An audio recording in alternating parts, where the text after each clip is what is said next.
Some team missed every one of the problems on Module 5, the Module 5 wrap quiz. I'm not going to talk about every single one, but let me talk about a few of them. 7 and 8 were the real killers. Number 1 was in the reading, that first introductory section, really nice section talking about how markets allocate resources in the particular context of the aftermath of Abraham Lincoln's Civil War order that southern ports be blockaded. So anyway, have a look at that. Number 2 is worth talking about, but actually the answer to number 2 was elsewhere in the quiz. So I'll talk that through. Bottom line is the answer is C, and a perfectly competitive firm. I use small q for the output of the firm, P for the market price. Perfectly competitive firm faces a horizontal demand curve that I like to call small d to distinguish it from the market demand curve, big D. And the reason is that perfectly competitive model assumes homogeneous, all the same products, and many buyers, many sellers, perfect information. So if a firm tried to raise its price, all its buyers would just go buy the thing from everybody else. And likewise, given that a competitive firm can sell all of its output at the going market price, there would be no reason to reduce that price as a profit maximizing firm. So in effect, the firm faces a horizontal demand curve, can sell all at once at the going market price. Not a penny more, but doesn't have to discount price as output increases. I'll come back to that. Of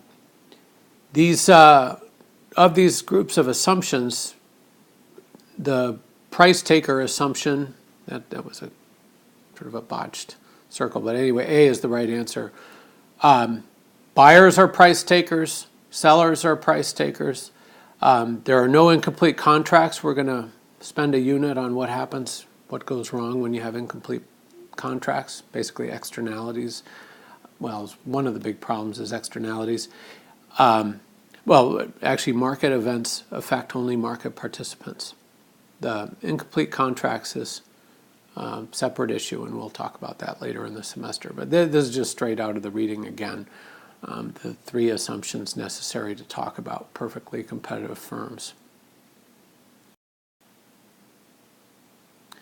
This one, this number 4, is the key, in my view, a key. It's the, oops, didn't want to do that.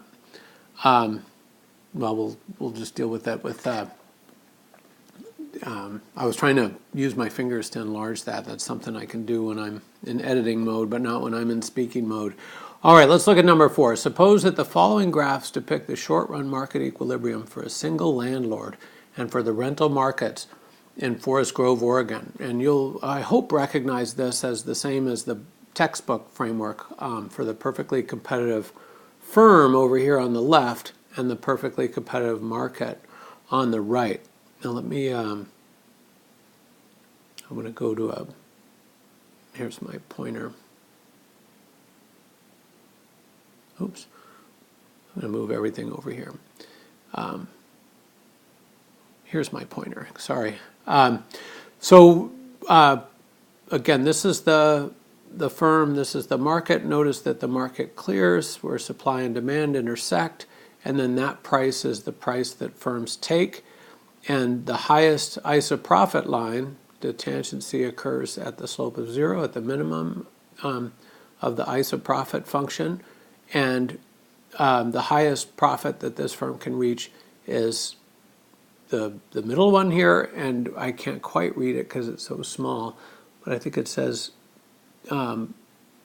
isoprofit curve for $10,000. All right, so firms are making $10,000. Just to emphasize that point, I included the average cost curve, which is, as you know, the isoprofit curve for profits equal to 0. Economic profit equal to 0. Anyway, firms would exit the market because landlords are only making economic profits of $10,000 per month. No, what an economic profit means is that firms are doing better by $10,000 a month then their next best opportunity, they're covering all the requirement to return, to produce a rate of return to investors, to cover all their operating costs, they're covering all their opportunity costs, and then they're doing even 10,000 better. So that's pretty good. Renters would exit the market because rents are lower than the $120 per square foot per month in nearby communities like Cornelius. Well, this may or may not be true, but that certainly isn't conveyed by this situation, and that would involve needing to know. That would be an empirical question we'd have to investigate, but we don't have the ability to investigate. It's certainly not obviously something we'd expect without some more information. So we're going to get rid of A and B. Firms would enter the market because landlords are making economic profits greater than zero. And this is exactly the case. C is the right answer, that when there's profits greater than zero in a competitive industry, over time, other firms, other people in the economy that would like to be making more money are going to say, hey, over there in the landlord sector, in the rental apartment sector, people are they're covering all their costs and then making more money besides that. And the costs they're covering include paying a normal rate of return to their investment. They're paying even higher than that. Well, over time, you're going to move out of a lower profit sector toward a higher profit sector. And in so doing, profits are going to be driven down as more firms enter. The supply curve shifts to the right. And the long-run equilibrium in a competitive market, that wasn't a very good line, it's supposed to go right there. The market price in the long run should be equal to the long-run minimum average costs of producers. And then this D is out for reasons we talked about before. Number 5, I can go through another couple quickly. I think I'll just make a separate screencast for number 7 and 8. For which of the following markets would the competitive market supply and demand framework be useful approximation? Well, here this comes from that section on how if there's many sellers and many buyers, even sectors where there's differentiated products can be reasonably well approximated by the competitive market model. So personal computer operating system, there's just one or two players. That's not a lot of sellers. That's not going to be one that we want to use the competitive model to approximate. Same idea. Market for video streaming services, huge fixed costs, just a few firms. Market for cell phone service, just a few firms. Now, on the other hand, markets for men's dress shirts, many firms. They're differentiated products, but because there are so many firms, that we can approximate events in that market with the competitive model. This one out of the oil demand, I fixed a typo in here. The substitution are limited, substitution possibilities limited in the short run. Demand is price inelastic. Supply response is limited in the short run. Takes a long time to drill new wells, so look for new oil supplies.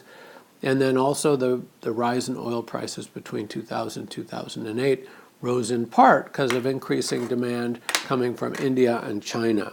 And then, of course, in the Great Recession after that period, oil prices collapsed in large measure because of the collapse in demand. So all 3 of those statements are true. C is the right answer. I'm going to stop here, upload this video, and then pick up 7 and 8 in a moment.